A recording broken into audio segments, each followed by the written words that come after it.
Welcome to the weekly Brooklyn Luxury Market Update, brought to you by Engel & Volker's Brownstone, Brooklyn. My name is Katriona Carney, and I am the brokerage manager for Engel & Volker's in Brooklyn.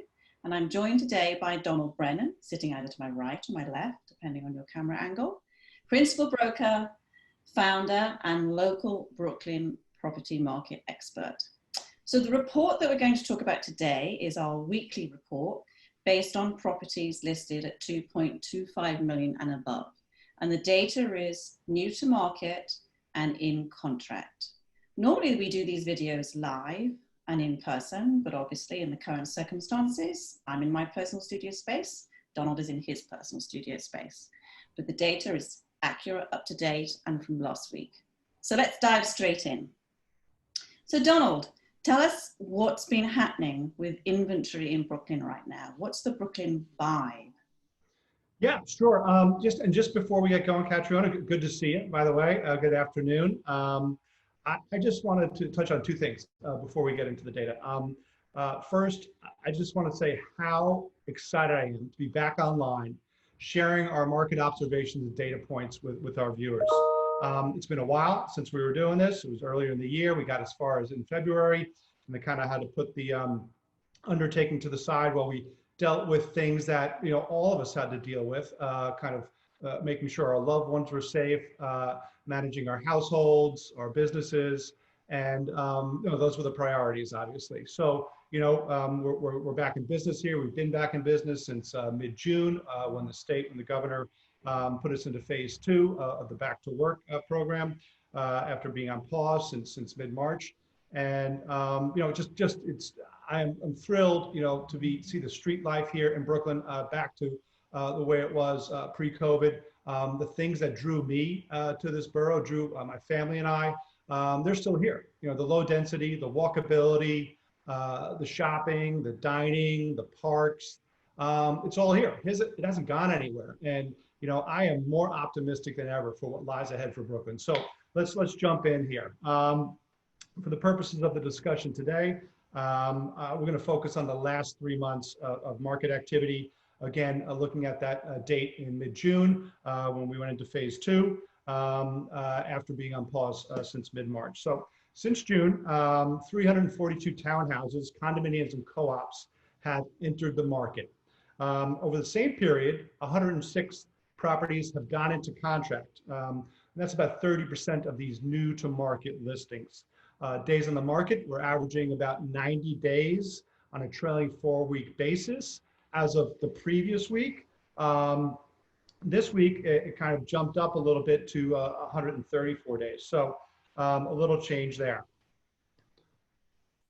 So obviously lots of nice new juicy listings there. Which one piqued your? I am. We track. Obviously, every piece of data in the marketplace for all asset types, and I've really been paying close attention to the new condominium product that's been going up in the different neighborhoods that we collect data, so it wasn't this week, but again, just going back one week prior, a penthouse at 11 Hoyt Street in downtown Brooklyn came on the market.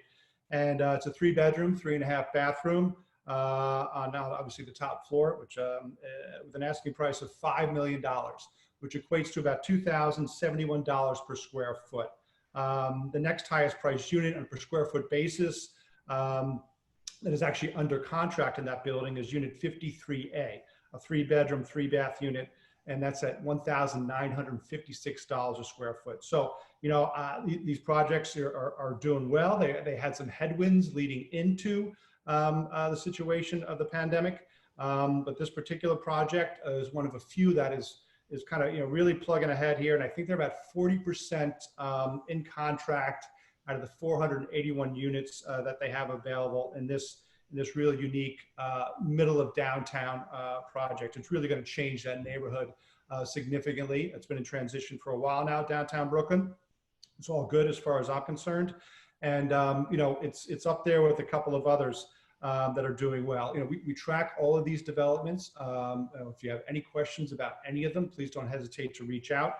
We'll give you our view on what makes sense and the pros and cons of the different projects that are in the marketplace today. Yes, that's great to know. Obviously, as you know, Donald, we're in and out of those buildings in terms of taking buyers to see units, the show units, or if they've actually got something in the unit itself, then we're in there also. So it's always great to see the real data related to that. Yeah. So let's talk about in contract.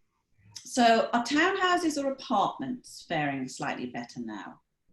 Yeah, so you know, we have great choices here in the marketplace in Brooklyn of townhouse living, condominiums, which is kind of a newer element in the marketplace. Been around for a couple of decades, but more options available as time goes by.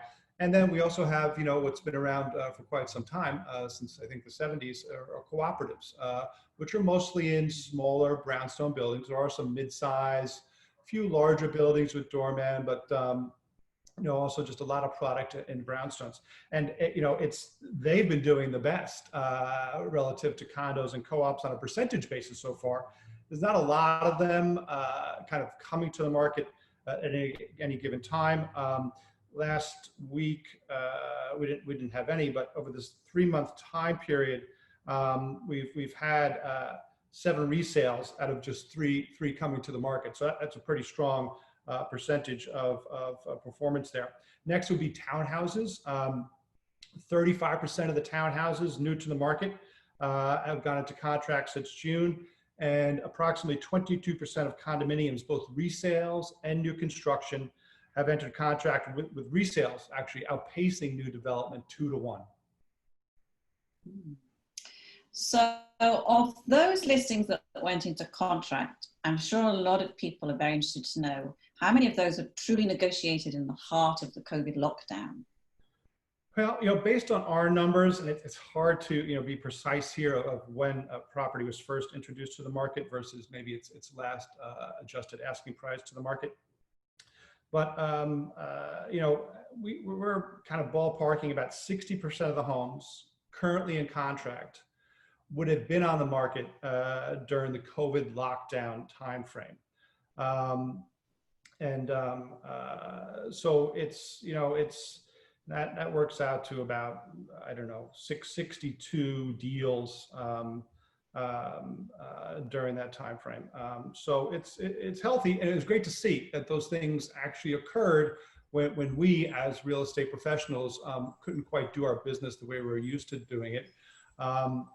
Things have eased up obviously since June, but there was activity, and it's a healthy amount of activity. I am actually kind of across the board really pleasantly surprised about what's been happening through the summer months here, which are traditionally very slow time frame, because New York is a real strong annual kind of activity related to transactions, spring being kind of historically the strongest, April, May, June, and then in the fall. So, you know, real healthy activity here. And we're talking luxury today, obviously 2.25 and above, but below that number, you know, a tremendous amount of activity, which I am really excited about, because to me, that shows the commitment for mostly first-time buyers into a marketplace that, you know, looking at headlines, you might be like, why do that? But again, as I said before, the things that drew my family and I here and drew so many of us, they're still here. So, you know, and it's great to see that coming back.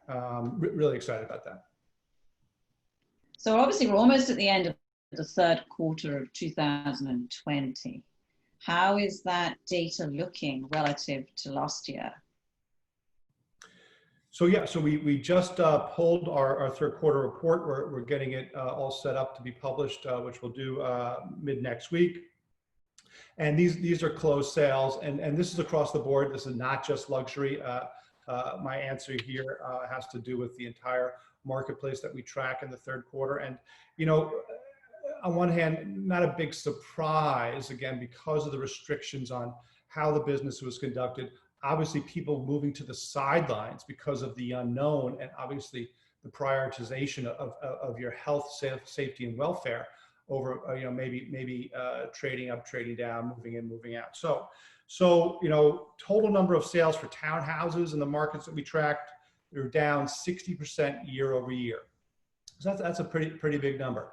And for condominiums, both again resales and new to market, new development, down 66% year over year. So that's a significant reduction, but again, due to the circumstances, not surprising. Most neighborhoods experience this weakness, obviously, but there were a couple of exceptions. Fort Greene, for one, and the western portion of Bed-Stuy, both of those neighborhoods exhibited strength, primarily in their townhouse markets. Fort Greene's trailing four-quarter average measure of gross price actually increased 10% year over year. And Bed-Stuy, again, the western portion of Bed-Stuy, trailing four-quarter average for gross price increased 5% year over year. Yeah, which is great to see again, because some of those neighborhoods and deals are certainly at the lower end of the pricing spectrum. Bed-Stuy more than Fort Greene, but tremendous amount of activity. Bed-Stuy itself, in our market report, makes up almost half the transactions on a quarterly basis on volume, just on volume. They don't quite get there on gross price, but the number of deals happening there is really impressive. And again, great evidence that the demand, the desire is still there, hasn't gone anywhere. It's kind of sidelined due to the inability to conduct business.